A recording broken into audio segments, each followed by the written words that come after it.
Our city. I can't breathe. Our nation. George Floyd. Crying out for change. No justice, no peace. Uniting for the purpose of equality and justice for all. We hold our leaders accountable to make sure that it's just not words, but there's actually action and activations. Over the next hour, WSYX News is on your side, getting answers. Because people want to know what they can do and how they can be involved. A discussion with leaders in our community about where we go from here. We have always been open to changing our practice and policies. We continually review them and try to update them. Taking a hard look at ourselves, our community, and our future. This is about humanity. This is a human thing. This is not a black and white thing. To find a solution that unites our community. You are watching Voices for Change and WSYX Town Hall.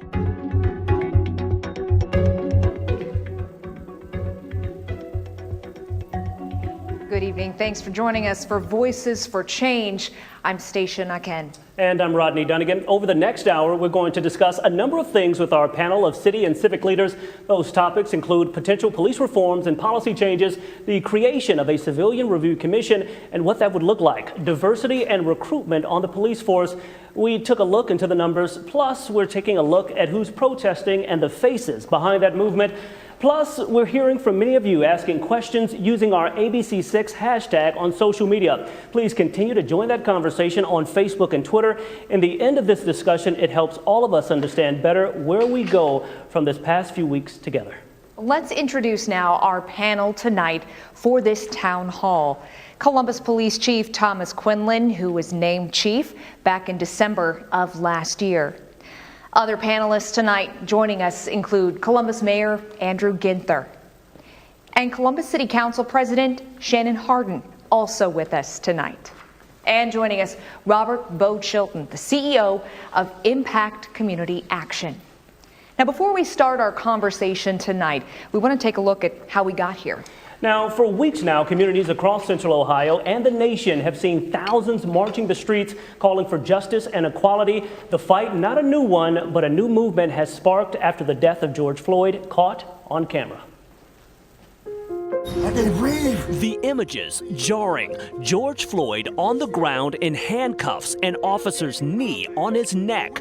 Bystanders pleading for it to stop. I can't breathe, man. Within minutes, Floyd would be lifeless, but his death igniting life in a movement spreading across the country. It's time for us to stand up in George's name and say, get your knee off our necks. George Floyd. For weeks, protesters calling for justice. No justice, no peace. Chants of Black Lives Matter, along with the names of those who've lost their lives at the hands of officers. What's her name? In communities nationwide and here at home, this fight only beginning. Those speaking out demanding change within local police departments as well. Enough is enough. I need you to come here and feel our pain. Community leaders saying reform is needed, highlighting a lack of trust with those policing local neighborhoods. If you're not about the right thing for this community, particularly black people, we're coming for you. What do we want? Justice! As we move forward, the focus, finding a solution, finding a path forward.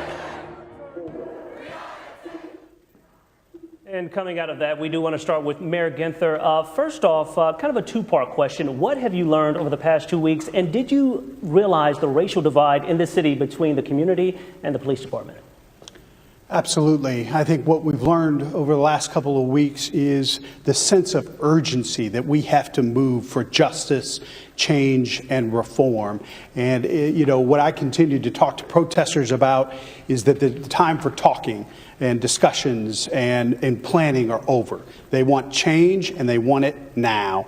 And so it's critically important that we hear those protesters and do the right thing to reform our division of police and make sure that justice is something that is available to everyone in this community. Chief Quinlan, I want to turn to you. There are calls for more police training when we talk about reforms, more training in de-escalation, tighter restrictions on officer use of force, as well as the Civilian Review Commission, among others. How long would it take to implement that type of training? When do you see it could make a difference?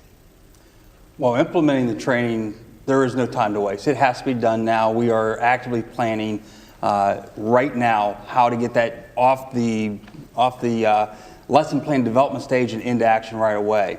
There's no time to wait, and that has to be done. The results of that training will be seen very quickly on the street in how we train, how we lead, and what directions we give our officers.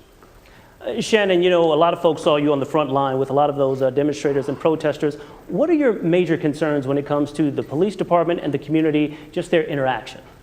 Well, it's critically important that the community has trust in our police.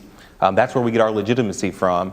And truthfully, there's too many good police out there for them not to have that trust. And so we have to have a conversation, a process of community healing, of saying that we hear you, that we haven't acted quick enough, that we need to do more, that reform is real, and as the mayor said, that the time for talk is over.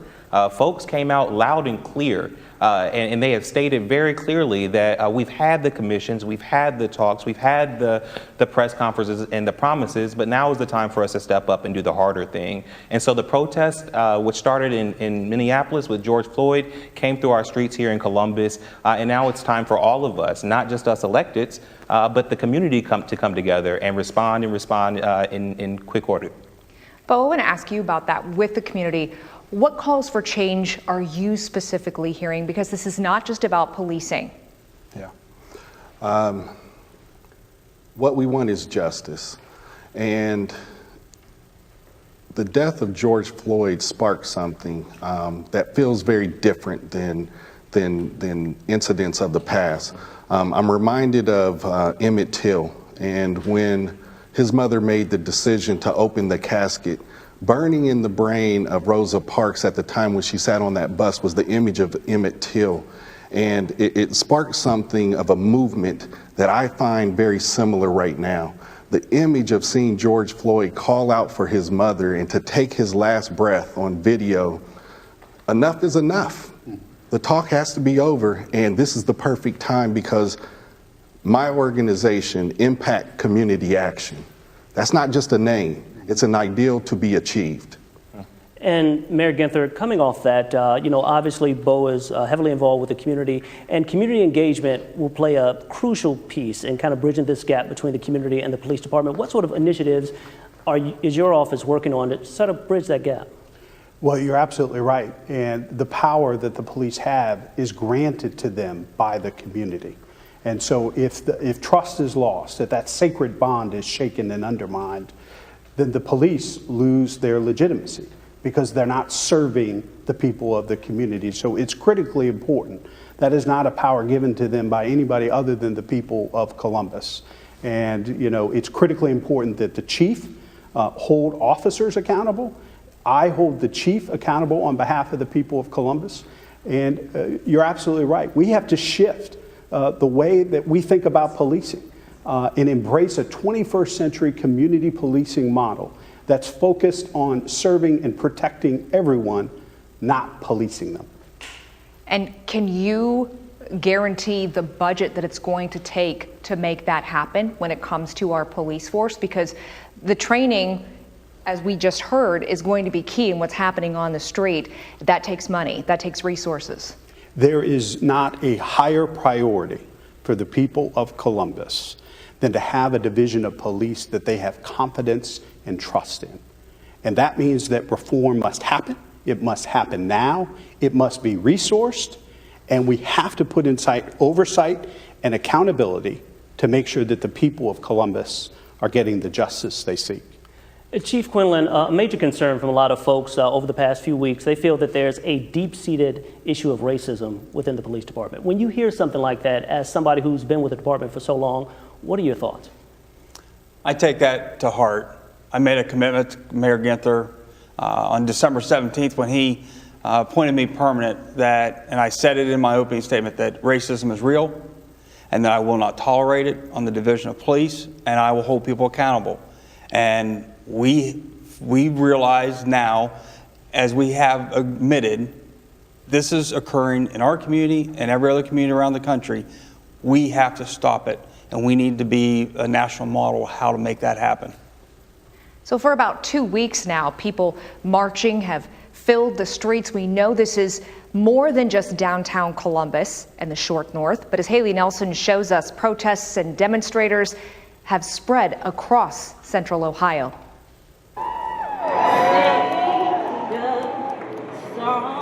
Day after day, thousands have marched through the streets of Columbus, filling up block after block, calling for justice and change following the death of George Floyd. But the movement spreading to the suburbs too. We can't breathe. From Westerville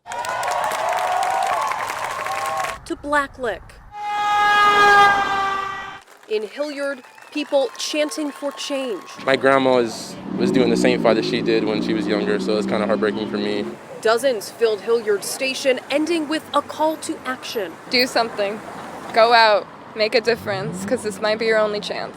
Hundreds gathered in Upper Arlington, many families bringing kids along. We don't have humanity for African Americans, but we are all the human race, and everybody deserves the same equal rights. We've seen protests in the suburbs of Columbus and across central Ohio remain peaceful, marked with marching, calls for change, and even I Can't Breathe demonstrations with people lying in the road, some even turning into dancing, like in Newark as police shared these videos on social media.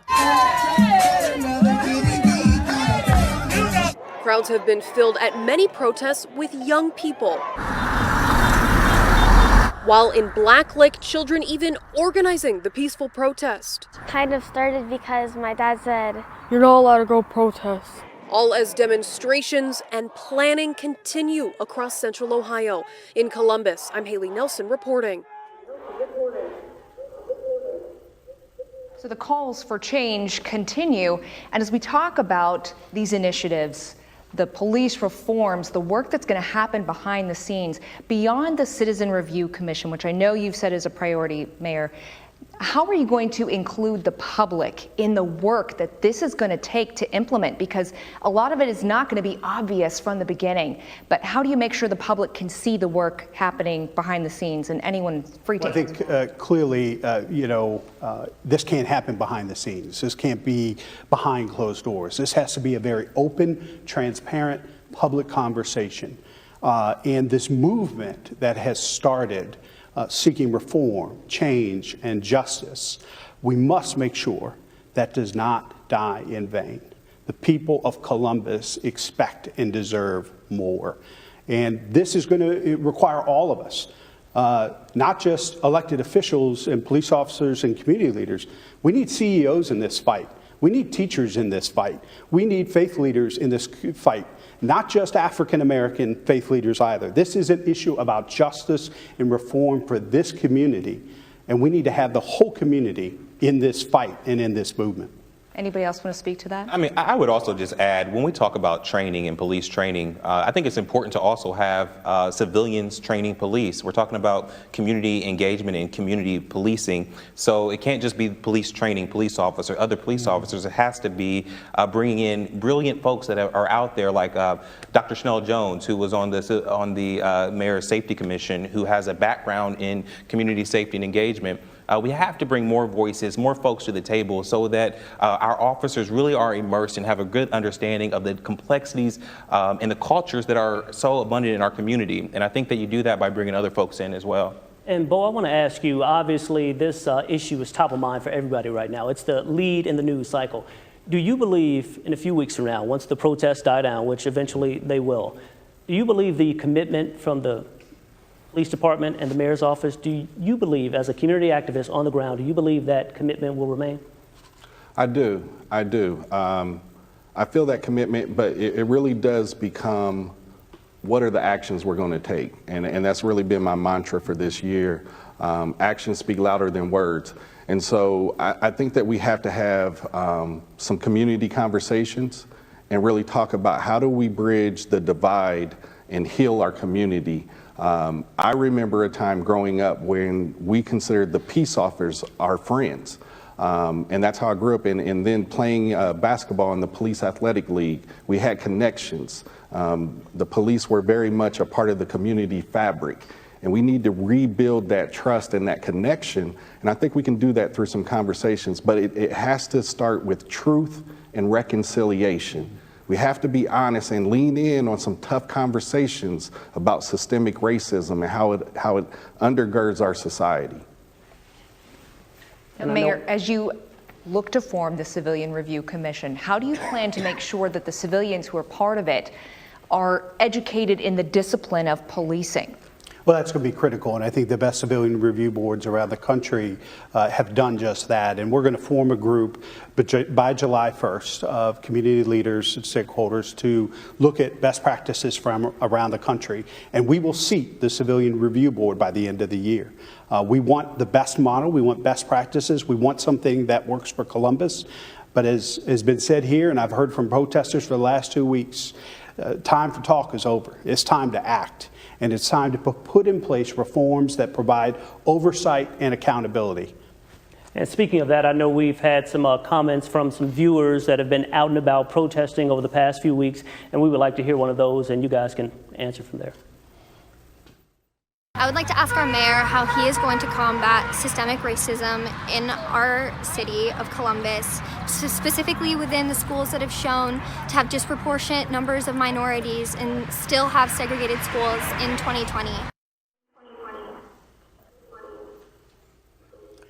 So this is an issue very important to me, and it's personal to me because I'm a graduate of Columbus City Schools, and so I know exactly what she's speaking of. And it's the heart and core of our equity agenda, really calling out racism and discrimination wherever we find it. And we know that it's in the Division of Police. We know it's in our community organizations. We know it's in newsrooms. We know it's in the mayor's office. But we have to be willing to have the courage to call it out when we see it and address it through the lens of equity. There's a difference between equity and equal. And there are communities and neighborhoods and young people in this city that have not had the investment, the attention, and the priority given to them for many decades. And our equity agenda is about addressing that, lifting up our neighbors that have been left out of the Columbus success story, that are living in poverty and attending failing schools and are in dangerous neighborhoods where they're afraid to go out and play. That's our responsibility. And so we're going to continue to partner with the school district around expanding high quality early pre-K. We want kids entering kindergarten ready to learn, and investing in after school and summer programming to support the schools and Dr. Dixon. Chief Quinlan, there's been a call to take Columbus police out of these schools. What are your concerns about that for opportunities to connect with students, with officers, or do you think it's time to make a change? I absolutely think we need to be there because we have placed our recruiting student to officer pipeline based on working with the schools, working with students, working with downtown high school, working with Columbus State. All those programs that can feed into how we develop officers that are more reflective of our community. This is where we have really built and designed our recruiting platform around. So to lose those opportunities for officers and students to connect in a more meaningful way would be really a setback to our ability to actually further our recruiting efforts and have a more diverse workforce. But we're going to listen to Dr. Dixon and President Adair and her colleagues. And if our student resource officers aren't meeting their expectations, and we need to change the way that we engage and serve and protect the students, the families, and the staff of Columbus City Schools, we're going to do that. Just scratching the surface of this conversation. We're going to take a quick break now. Coming up in our next segment, we're going to talk to our panelists about the faces they're seeing and talking to behind this movement in this moment, the youth of Central Ohio. But first, the FOP sent us a video statement for tonight's town hall that we want to share with you. Here's Keith Farrell, president of the Fraternal Order of Police. Hi, the Fraternal Order of Police thanks Channel 6 for putting together this town hall. Right now, we're in the learning and listening mode. We are meeting with different entities or community groups to hear their viewpoints, share our viewpoints, and hopefully both learn from each other. We think that's very important prior to sitting down with elected officials to have that dialogue. It would be irresponsible to make those decisions without that input, open dialogue. We've learned from the mistakes of other cities. We see what has happened to their cities. Columbus is better. We want to do things the Columbus way. Why? Because we are better and we should find our own way. And we can't do that without having dialogue with the people that make up this community. So we'll be reaching out in the future, and we will make ourselves available to elected officials to have those conversations about changes. Until then, we will be speaking with the community. Thank you very much. For 2 weeks now, protests have grown nationwide, demanding social change. And it's hard not to notice the youth in the crowd leading this movement. Sierra Lucas reports tonight on the millennial movement. Across the country, thousands of people protesting in the streets against racial injustice. When you look closely at those faces, it's youth who are leading the charge for change. It means a lot. It makes me feel a part of the change. You know, you see on the TV back in the 50s when Martin Luther King was marching, you see in the black and white, I feel like I'm a part of that. I'm a part of the change. Millennials and Gen Z are moving the movement forward, leveraging their social media prowess to spread awareness across all party lines. I think social media has helped so much in that. And I feel like in the past 2 weeks, I've learned so much over social media too. So it's definitely such a big help. Ahmaud Arbery, Breonna Taylor, and George Floyd, just a few of the tragedies that have sparked a global outcry for justice. It's justified and warranted and valid for people to be angry and frustrated and want to cause damage to a system and place that has done so much damage emotionally and taken loved ones away from people's families. Younger generations may sometimes get a bad rep, but this time proving to the country that future change agents have arrived. I think this shows that we're willing to put in the work and willing to demand what we want to see in our country. Sierra Lucas, ABC6 News. All right, coming out of that, I want to talk about perception with Chief Quinlan. Obviously, a lot of these protesters have been young, and it seems like they have a really negative perception of the police department. Kind of a two-part question. Number one, how do you feel about that? And two, what can be done to change that perception? Well, sometimes they're very perceptive, and if we've engaged in activity or interactions with them where we have not built that relationship and that trust, then we need to fix that. It's our responsibilities as police officers and adults to better interact with youth and meet them where they are and have those positive engagements. So how do we change that perception? Again, it's through relationships and having frequent interactions that are positive. We have to meet them in schools, in rec centers, in playgrounds, where the students are, where the youth are. And we have to always be there to look as a resource for them, someone that they would go to and confide in and trust, not someone that they want to turn and walk away from because they're not sure what our intentions are. We have to do better. It's our responsibility, not theirs, to make sure we get this right. Bo, in these communities where young people do feel disconnected from law enforcement and the process in general of how they become part of society as they grow up, how do we make sure they know that they count and that they're included? How do we get them that message? Yeah, if you look historically, the youth have always been at the forefront of any movement. If we look back at the civil rights movement, the turning point really was when the cameras came in and caught the fire hoses and the dogs being turned on the young people. There was an outcry from around the world that said, wait a minute, is this how we treat people, and especially our young people? So they need to understand their important role in this movement. I'm so proud to see them out there standing up courageously, standing up for what's right, and I think we all have something to learn from them. And Shannon, I want to ask you, again, everybody knows that you were out there. We saw the picture of the pepper spray incident. When you talk about changing that perception, what is your perception of the police department right now? And what is your perception of the way those protesters were treated over the past few weeks? Well, perception becomes reality very quickly when you have pepper spray coming in your face. And so I think what we have to do first is apologize. You're right. those were young people that were out in the streets. And the mayor has said this before, and I think we all can say that some of the times we saw police officers not acting in the way that would meet our standards of a community, and especially when it comes to young people. There were times when downtown Columbus, for many reasons, looked like a war zone. You could not believe or tell it was our city. And if you think that a majority of those folks are young people, you're talking about young people now who are dealing with trauma. And I think that really we owe them an apology, and we really have to figure out the work that we all have to do to encourage, especially young people of color, to become police officers, because I believe that's really the way that we can actually change this thing, is by encouraging folks to become and be a part of the change that we all want to see. Has become harder because of the instances that we have gone through. Now, Bo made this connection to historical change and what we saw. I believe that, and so over the last several days and weeks, the mayor and I, and I'm sure the chief, have gotten a million emails and folks demanding change, and they want it tomorrow. They want it yesterday. The one thing I want people to do is breathe a little bit too, because I think that we as a community, we as individuals, are fundamentally changed. So we're not going back. We're not trying to go back to the new normal. I'm not worried about being held accountable, because I know those young people are not going to let up. This is not something that goes away in a week or two.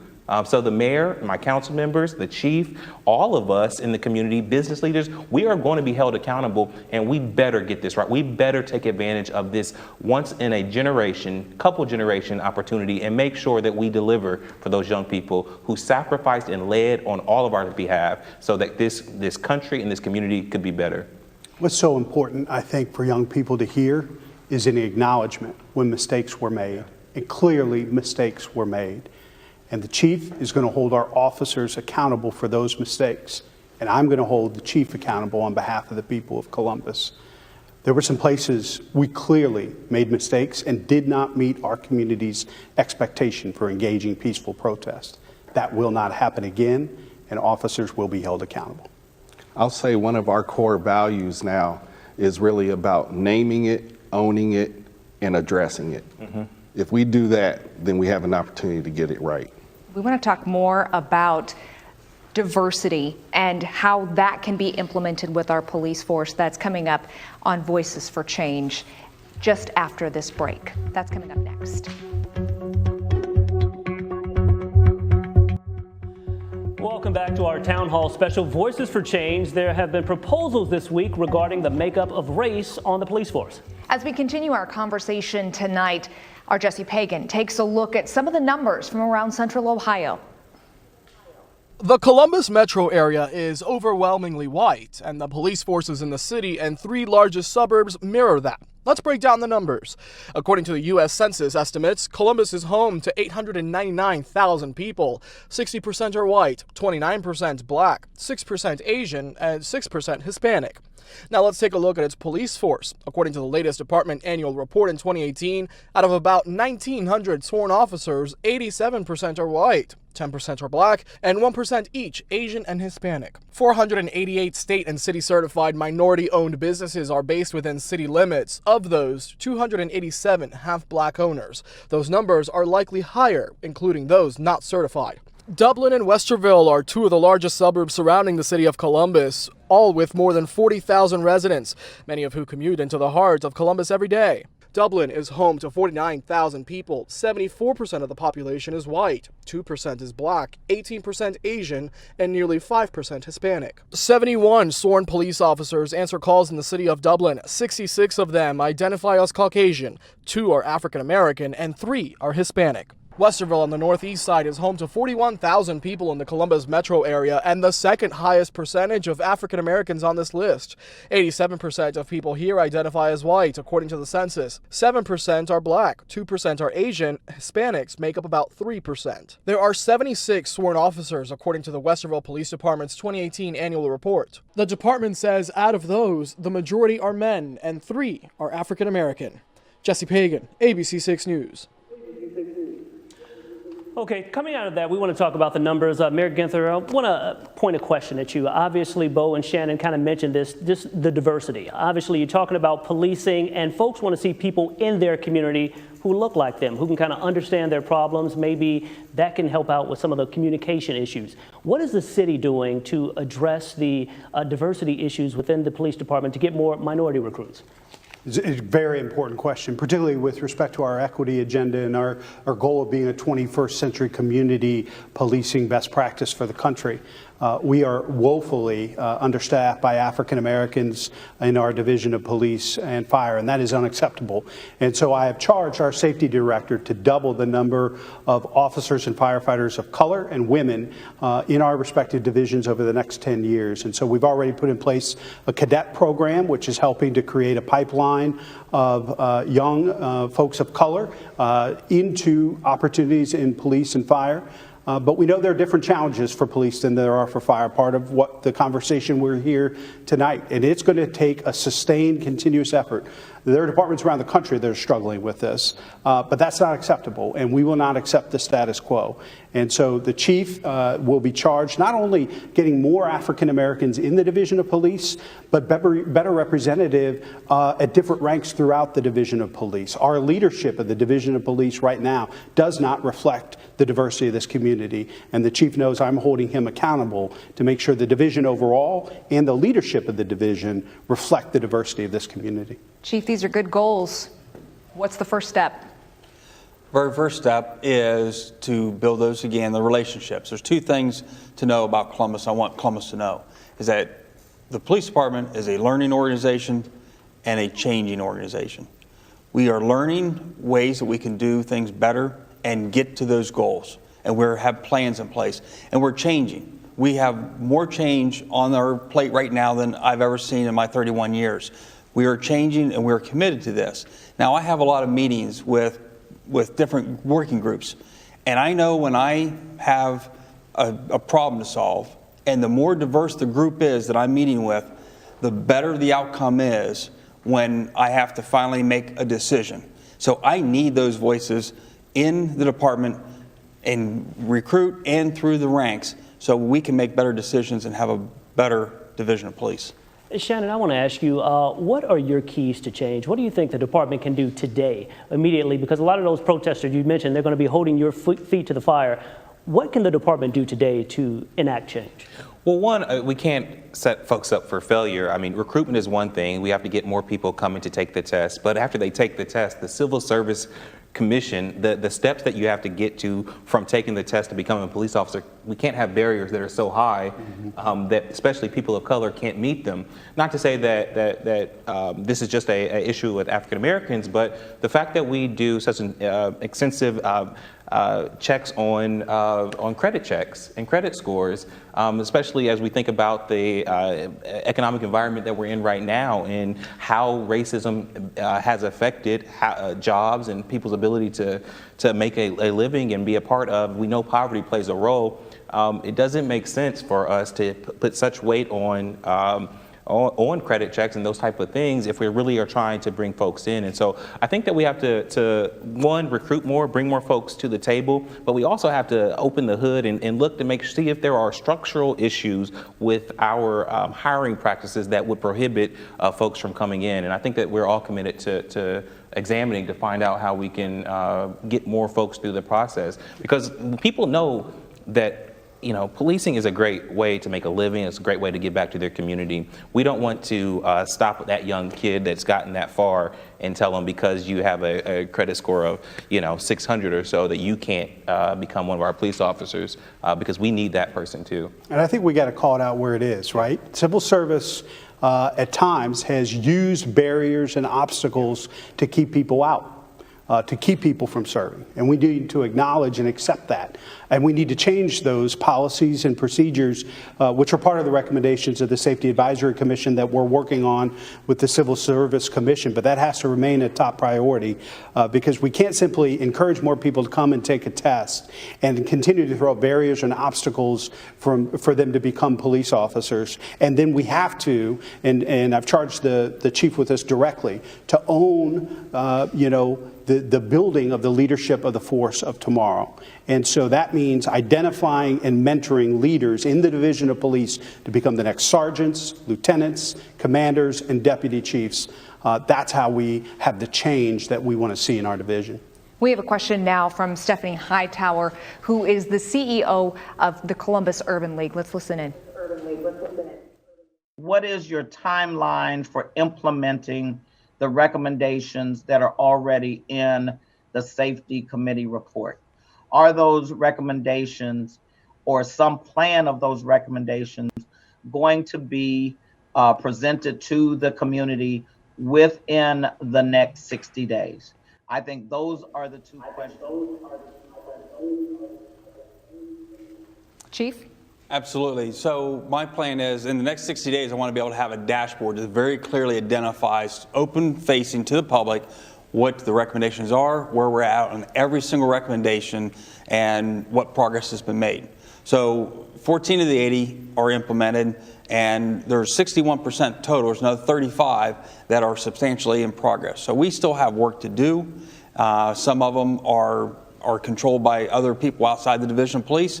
We are making those liaisons and connections to get those in progress and find where we can find common ground, whether it be through a collective bargaining issue or civil service or anything else.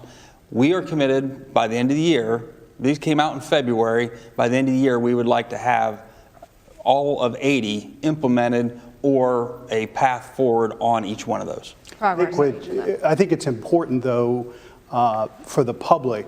They've clearly communicated that there are issues that are higher priorities. Currently, so it's the use of pepper spray and tear gas, continuum of force policy, how we engage peaceful protesters. And so there are many recommendations, and we're going to work on them. But those have to be our top priority right now so that we can restore any of the trust and confidence in the Division of Police from the community. They need to see swift action. They need to see change. And as I mentioned earlier, holding the chief accountable for holding his officers accountable for what's happened over the last couple of weeks. Bo, I want to ask you from a community activist perspective, do you think that the issues over the past 2 weeks were needed? You needed these protests, you needed these outraged youngsters to really spark this change, spark this discussion? I do. I think it's awakened our community. Martin Luther King Jr. said that riot is the language of the unheard. Now, I'm not condoning any type of vandalism or violence, but when we continue to allow those voices to go unheard, it bubbles over. The anger has spilled out. And I think it has awakened our community that, hey, we have to take this seriously. We can no longer continue to turn a blind eye or a deaf ear to what's happening. And so for me, this was a catalyst for change. And now we are all listening. And I think the community needs to see every day actions and progress. So today, the council president and I announced that all lethal use of force and death in custody cases will be investigated independently of the Division of Police by the Bureau of Criminal Investigation with the Attorney General's office. I continue to hear that from the public over the last several weeks. I'll be signing an executive order. Council President and Chairman Mitch Brown will be leading the way legislatively to codify that. Concrete action steps every day in pursuit of justice and reform. And as we address these issues, one thing is clear. There has to be unity between the community and, of course, the police department to truly move forward. And over the past few weeks, we have seen those images, people coming together to help bridge that divide. I just want them, to realize that no, not everybody's against them. A message of unity from 17-year-old Markel Davis. In these tough times, the Columbus high schooler providing meals for officers. I agree with both sides. I see where both sides are coming from. I feel like there is something that needs to be done about what happened. I believe that was wrong, and we should be protesting. As the calls for justice and equality continue, many times officers have been arm in arm with those calling for change. We're starting to build that foundation of trust. The people come up to me, and today everyone is thanking us. That we were not there last week. we are there now, and they're thanking us for being here and just talking to them and having, sharing a meal and having a conversation. Officers admitting the stress has been overwhelming, but their love for the community is unwavering. I couldn't be more proud. This is why we do this job. People need us. And it's the compassion that we have for the people of this city. Although the tensions have been high, countless moments of joy between protesters, members of the community, and police. These snapshots paint the picture of what so many want. Department brass hoping to be a part of that positive change that so many desire. Our goal is to start that communication on the street here and carry that over to the table where the hard work is really going to happen.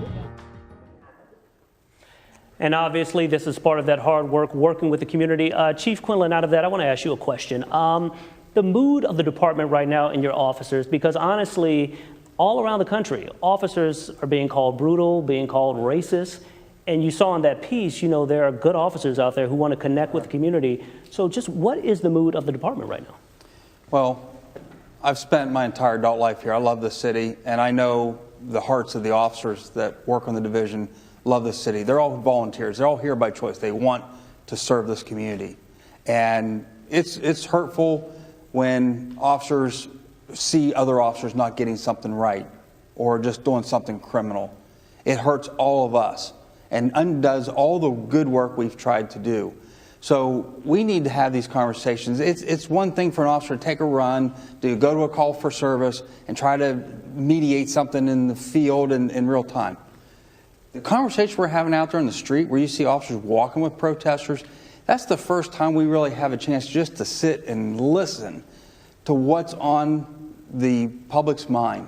Because we're not there in a crisis situation for like a domestic or something. We're there to listen to what their concerns are about us. And those are conversations we need to have, we want to hear, and every officer I know that has any value in their job in this city wants to make change. Moments like that, no doubt each of you has seen moments of hope over the last 2 weeks. Despite all the turbulence, do you have some specific moments that you would like to share, moments of hope that you thought, this is it, this is where we see the change, we can be the change?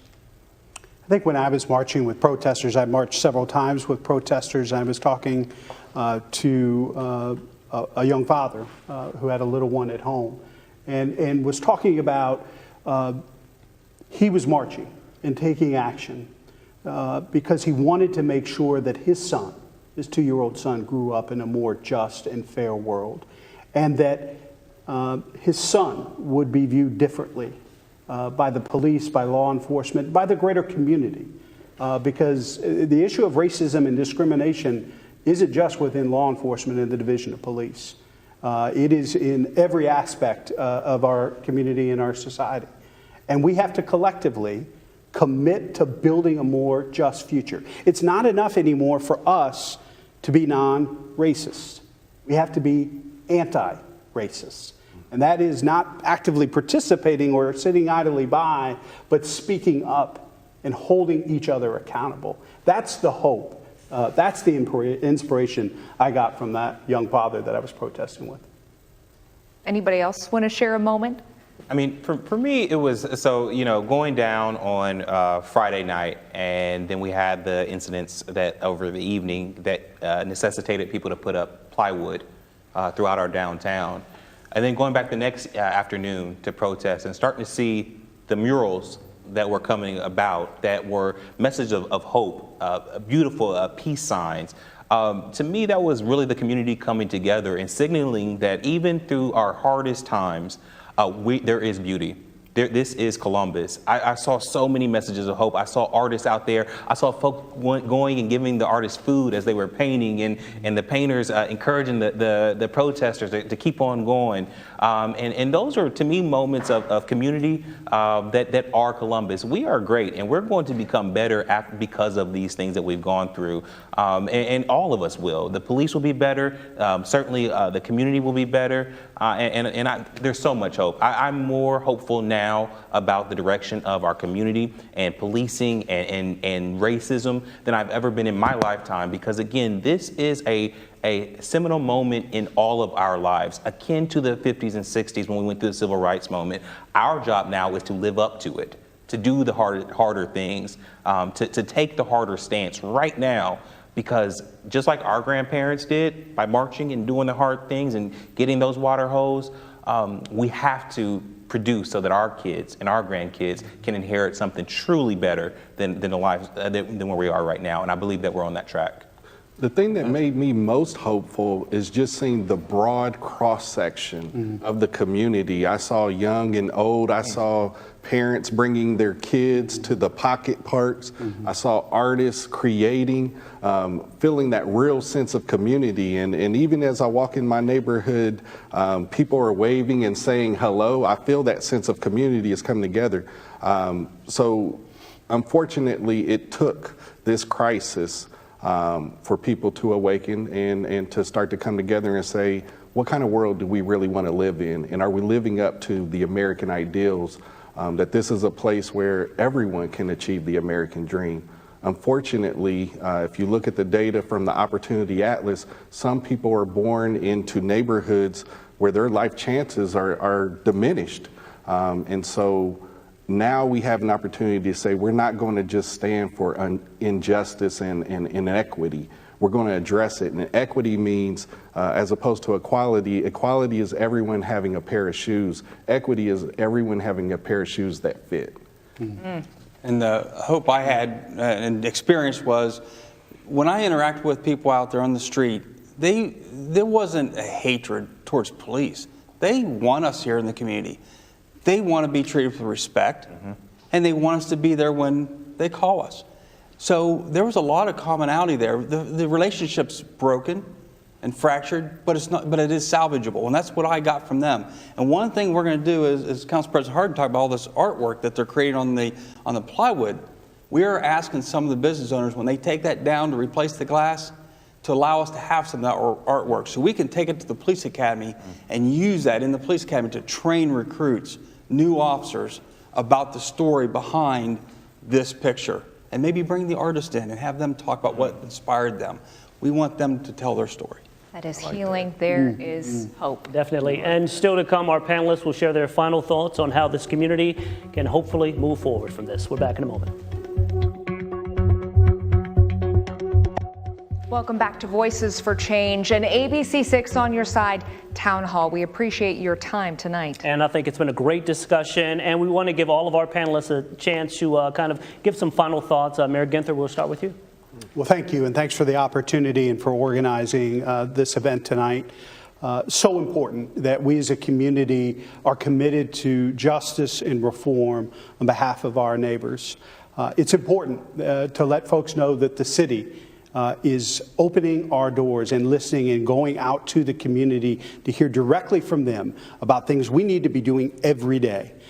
Because these peaceful protesters have started a movement for change and reform that we have to take advantage of to make sure that this city addresses racism and discrimination wherever it is, in law enforcement, in our newsrooms, in our city government. Our children deserve the very, very best, and change must happen today in order to provide that. Bo? I want those young people to contact me at Impact Community Action. I want to work with them. I want to lift up those voices like my sister Jasmine Ayers, an important voice with Policy Matters and the People's Justice Project. I think it's time for us to really galvanize all of this energy and channel it in a positive direction. And I feel like we have that opportunity, and I'm fortunate to work with a mayor who is genuinely concerned about our community, is taking the right steps. Chief Quinlan, I appreciate your openness. It starts there. We have to be willing to listen. And again, when we see racism, we have to name it, own it, and address it. And I feel like we're taking the right steps. Chief. Thank you. We are here because of a call to action in our community. The mayor, myself, community groups, City Council, we've all heard this call to action. We know very clearly what we need to do.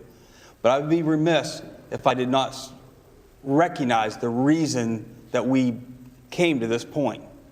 And the reason we came to this point is because of the tragic death of George Floyd. George Floyd should be alive today. He would be alive today if it was not for the reckless and criminal actions of a police officer. And other officers didn't have the courage to intervene to save his life. That's what we are about. That's who we are. We're police officers, and we do that every day in this community. And you can count on Columbus Police to do that every day in this community, and the officers out there protecting you. That's what we're about, and we reject what happened, and I applaud the firing of these officers and the criminal charges. And I am committed to getting the matrix and the Mayor's Commission recommendations implemented and making other substantive changes and prioritize them so we get them done, the most important things first. Thank you. President Harding. Well, thank you, Stacia and Rodney, for having us, and certainly to our mayor. I appreciate your leadership. To Bo, the work that you're doing in the community is changing lives, and to our chief, you have a job that truthfully you must succeed in. You must, for all of our sake, you have to succeed, and for our cops' sake. And really, we're going to be right there behind you to make sure that you do. But we're also going to hold folks accountable and say that some of the actions that we've seen are not acceptable going forward. But, you know, I think a lot about the community as it can be. What have we asked of our officers? You know, are we asking too much? We've asked them to solve the opioid crisis. We've asked them to solve mental health. We asked them to deal with overwhelming poverty in our community. I think it's time for a real conversation about the community that we want to live in, and I believe that we can get there. We're already doing parts of this as we are connecting opioid experts with our police officers in the REACT program. Mm-hmm. We need to lean into those type of conversations, lessen the load. Any of us would have missteps if we asked us to solve the world at all times, at all, you know. But I believe that we can do that.